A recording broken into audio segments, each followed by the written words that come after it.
దేవరపల్లిలో మాజీ ముఖ్యమంత్రి వైఎస్ జగన్ పర్యటన కొనసాగుతోంది. లైవ్ లో చూద్దాం. అఫీషియల్ గా రిలీజ్ చేసింది. ఆ ప్రెస్ నోట్ లో చెప్పిన ఫిగర్ ని 2023-24లో దక్షిణ ఉత్తరాది ప్రాంతాలు రెండు ప్రాంతాల యావరేజ్ 289 రూపాయలు చొప్పున 2023-24లో రాష్ట్ర రైతులకు లభించింది అని. అదే మాదిరిగా హైయెస్ట్ రేటు 411 రూపాయలకు కొన్నట్టుగా నిర్ధారిస్తూ ప్రెస్ ఇన్ఫర్మేషన్ బ్యూరో అఫీషియల్ గా రిలీజ్ చేసిన ప్రెస్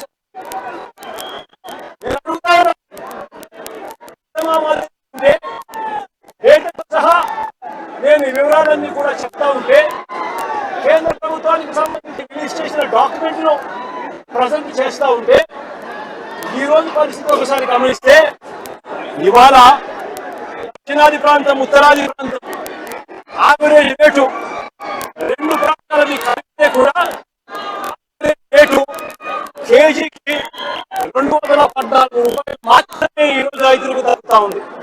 అంటే ఎక్కడ 289 రూపాయల యావరేజ్ రేటు, ఎక్కడ 214 రూపాయలు యావరేజ్ రేటు అని చెప్పి ఈరోజు గట్టిగా చంద్రబాబు నాయుడు గారి ప్రభుత్వాన్ని నిలదీస్తా ఉన్నాం. అంటే ప్రతి రైతు కూడా ఎకరాకు 35 రూపాయలు చెప్పున కేజీకి నష్టపోతా ఉన్నాడు. అప్పుడు రేట్లతో ఇవాళ పోలిస్తే ఇదే ఉత్తరాదిన, ఇదే దేవరపల్లిలో, ఇదే గోదావరి జిల్లాలో 2023-24లో వైఎస్ఆర్సీపీ ప్రభుత్వ హయాంలో సగటు ధర 326 రూపాయలు పలికింది యావరేజ్ రేటు.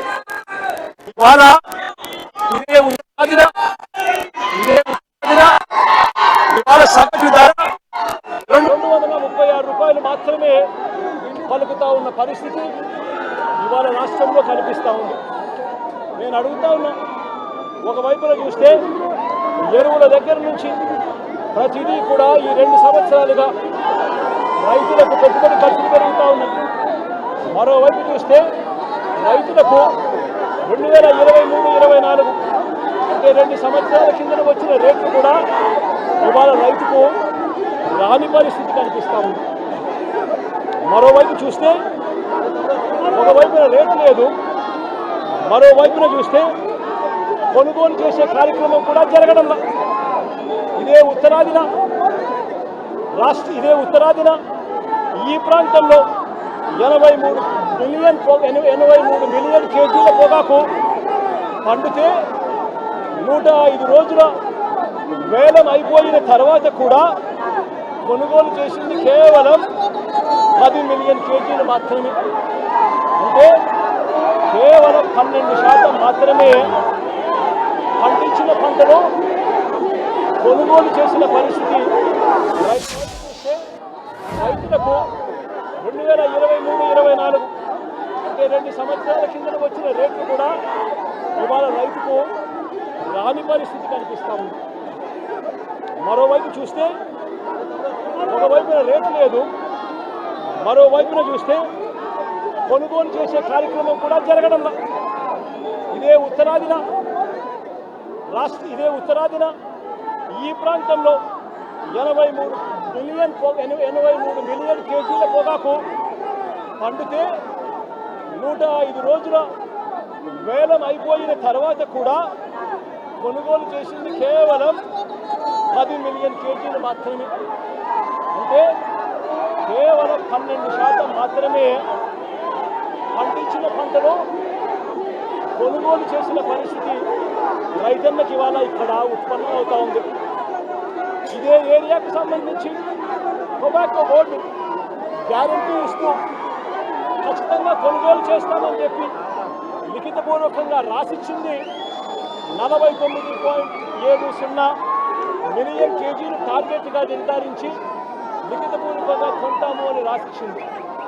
వాళ్ళు కొంటామని చెప్పిన తర్వాతనే రైతులు పంటలు వేశారు. దానితో కూడా చూసినా కూడా వీళ్ళు కొనుగోలు చేసిన 10 మిలియన్ కేజీలు కేవలం 20% కూడా మించి లేని పరిస్థితి ఈరోజు ఈ ఉత్తరాది ప్రాంతంలో కనిపిస్తూ ఉంది.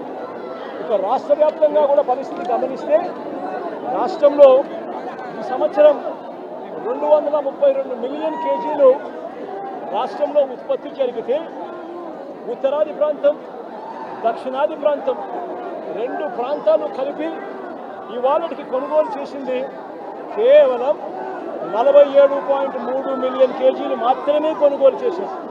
అంటే పండిన పంట 232 మిలియన్ కేజీలు కొనుగోలు చేసింది రాష్ట్ర వ్యాప్తంగా. ఉత్తరాది ప్రాంతం దక్షిణాది ప్రాంతం రెండు కలిపి కొనుగోలు చేసింది కేవలం 47.3 మిలియన్ కేజీలు. అంటే కేవలం 21% మాత్రమే. మరి నేను అడుగుతా ఉన్నా, వీళ్ళ మాటలు నమ్మి మాటలు నమ్మి వాళ్ళు లిఖితపూర్వకంగా ఇచ్చిన హామీ మేరకు 142 మిలియన్ కేజీలు మేము కొనుగోలు చేస్తాము, మీరు పంట వేయండి అని చెప్పి వాళ్ళు చెప్పిన నేపథ్యంలో వేసిన పంట కొనుగోలుకు సైతం ఒక్కసారి బేరీజు వేసుకుంటే వీళ్ళు కొంటామన్నది 142 మిలియన్ కేజీలు, కొనింది చివరకు 47.3 మిలియన్ కేజీలు మాత్రమే. అంటే కేవలం 33% మాత్రమే కొనుగోలు చేసిన పరిస్థితి. మరో వంక 105 రోజులు వేలం రోజులు దాటిపోయిన పరిస్థితి కనిపిస్తూ ఉంది. నేను అడుగుతా ఉన్నా, ఈరోజు ఇదే వేలం కేంద్రంలో నేను వస్తున్నాను కాబట్టి, ఈ ప్రాంతానికి నేను వస్తానని చెప్పాను కాబట్టి ఒక వారం 10 రోజుల నుంచి 10 రూపాయలు రేటు పెరిగింది. లేకపోతే ఆ రేటు కూడా పెరిగేది కూడా కాదు. అలాంటి సిండికేట్ పరిస్థితుల మధ్య జరుగుతూ ఉంది. హైయెస్ట్ రేటు చూస్తే 242 రూపాయలు కొన్నారు. యావరేజ్ రేటు ఎంత అని చూస్తే 174 రూపాయల నుంచి కొనుగోలు లేవు. మరి నేను అడుగుతా ఉన్నా, పంట కొనే నాతులు లేని పరిస్థితిలో ఇవాళ రైతన్న వ్యవసాయం జరుగుతూ ఉంది. కొనుగోళ్ళ ముందు సాగడం లేదు. ఎక్కడ చూసినా కూడా కనీసం 30% నుంచి 40% రిజెక్ట్ జరుగుతూ ఉన్నాయి. నో బిడ్స్ వేస్తూ ఉన్నారు, రిజెక్ట్ చేస్తూ ఉన్నారు. రైతన్న ఈ సిండికేట్తో రైతన్న తీవ్రంగా నష్టపోతూ ఉన్న పరిస్థితులు కనిపిస్తూ ఉన్నాయి. ఇక్కడ దళారీ వ్యవస్థ పెట్టలేకపోయి మొత్తం కొనుగోలుదారులంతా సిండికేట్ అయినా కూడా ఒక్కరిని కూడా బ్లాక్ లిస్ట్ చేయలేదు చంద్రబాబు నాయుడు గారి గవర్నమెంట్. ఒక్కరిని కూడా అరెస్ట్ చేయలేదు చంద్రబాబు నాయుడు గారి గవర్నమెంట్. ఒక్క రైతుకు కూడా భరోసా ఇచ్చే కార్యక్రమాలు ఒక్కటంటే ఒక్కటి కూడా చేయలేదు చంద్రబాబు నాయుడు గారు. అదే మన గవర్నమెంట్లో గతంలో ఇలాంటి పరిస్థితులే ఉత్పన్నమైతే వెంటనే వైఎస్ఆర్సీపీ ప్రభుత్వ హయాంలో అప్పట్లో మార్కెట్ను రంగప్రవేశం చేయించాం. మార్కెట్ ఫ్లోర్ మీదకి వచ్చి కొనుగోలు చేయడం మొదలుపెట్టింది. ఎప్పుడైతే మార్కెట్ వచ్చి కొనుగోలు చేయడం మొదలుపెట్టిందో అప్పుడు రైతులకు మార్కెట్ వచ్చి కొనుగోలు చేయడం మొదలుపెట్టడం వల్ల ప్రతి గ్రేడుకు ప్రారంభ ధరను నిర్ణయించింది. కంపెనీల మధ్య పోటీ పెరిగింది. దీనివల్ల రేట్లు పెరిగాయి, రిజెక్ట్స్ తగ్గాయి, లో బిడ్స్ తగ్గాయి. ఇది గతంలో జరిగింది. అప్పట్లో వైఎస్ఆర్సీపీ ప్రభుత్వ హయాంలో 3,000 కోట్ల రూపాయలకు ధరల స్థిరీకరణ నిధి తీసుకొని వచ్చి 7,800 కోట్ల రూపాయలు పంటను కొనుగోలు 5 సంవత్సరాలలో జరిపి రైతన్నకు ఇబ్బందులు వచ్చిన ప్రతిసారి కూడా గవర్నమెంట్ తోడుగా ఉండే కార్యక్రమాలు చేయడం జరిగింది. కానీ నేను ఇవాళ అడుగుతా ఉన్నా, కానీ చంద్రబాబు నాయుడు గారి ప్రభుత్వం ఇవాళ చేస్తూ ఉన్నది ఏమిటి అని అంటే దళారీలతో రాజీ పడిపోయింది. దళారీలతో నాకింత నీకింత అని చెప్పి కంపెనీలతో సర్దుబాటు చేసుకుంది కాబట్టి ప్లాట్ఫామ్ మీదకి మార్కెట్ను పోటీదారుడుగా కొనుగోలుదారుడుగా దింపలేదు. చంద్రబాబు నాయుడు చేస్తూ ఉన్నది ఏమిటంటే కేవలం 94 మిలియన్ కేజీల కట, అంటే పంటేమో 234 మిలియన్ కేజీలు పండితే కేవలం 94 మిలియన్ కేజీల కట కేవలం 20 రూపాయలు మాత్రమే సబ్సిడీ కింద ఇస్తానని చెప్పి చంద్రబాబు నాయుడు గారు చెప్పడం జరిగింది. అంటే ఈ 20 రూపాయలు కంపెనీ వాళ్ళకి ఇస్తారట. అంటే కంపెనీ వాళ్ళు రైతులకు ఇప్పుడు ఇచ్చే రేటు కూడా తగ్గించి 20 రూపాయలు తగ్గించి అమ్ముకునేదానికి చంద్రబాబు నాయుడు గారు దారులు తెరిచారు. ఇదొకటే కాదు, చంద్రబాబు నాయుడు గారు కేవలం 94 మిలియన్ కేజీలు మాత్రమే కొనుగోలు చేస్తానని చెప్పడం వల్ల 232 మిలియన్ కేజీల ఉత్పత్తి అయిన నేపథ్యంలో తాను 94 మిలియన్ కేజీలు మాత్రమే పండిస్తానని చెప్పిన నేపథ్యంలో మిగిలిన పంట తాను కొనను అని చెప్పడం కూడా జరిగింది. దీనివల్ల రైతులు పూర్తిగా నష్టపోతూ ఉన్న పరిస్థితులు కనిపిస్తూ ఉన్నాయి.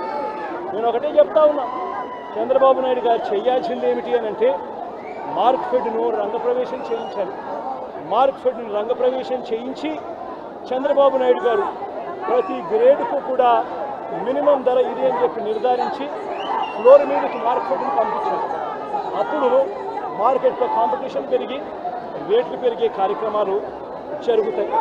మా ప్రభుత్వ హయాంలో, వైఎస్ఆర్సీపీ ప్రభుత్వ హయాంలో ఇదే మాదిరిగానే పొగాకు రైతులకు మా 5 సంవత్సరాల కాలంలోనే ఆదుకున్న చరిత్ర ఎంతో ఉంది. ఇదే చంద్రబాబు నాయుడు గారు చేస్తూ ఉన్న ఇంకొక అన్యాయమైన తమాషా ఏమిటో తెలుసా? అది విన్నప్పుడు నాకు నిజంగా ఆశ్చర్యం అనిపించింది. పొగాకు రైతులకట కష్టాల్లో ఉన్నారని ఆయన ఇప్పుడు గమనించాడట. అందుకే 50,000 రూపాయల వరకు వడ్డీ లేని రుణాలు 3 ఏళ్ల పాటు ఇస్తాడట. నేను అడుగుతా ఉన్నా, అయ్యా చంద్రబాబు నాయుడు గారు, వైఎస్ఆర్సీపీ ప్రభుత్వ హయాంలో గతంలో 1,00,000 దాకా సున్నా వడ్డీ పథకం ఉండేదయ్యా. 1,00,000 రూపాయల దాకా రైతులు సకాలంలో కడితే సున్నా వడ్డీకి రుణాలు వచ్చే కార్యక్రమం వైఎస్ఆర్సీపీ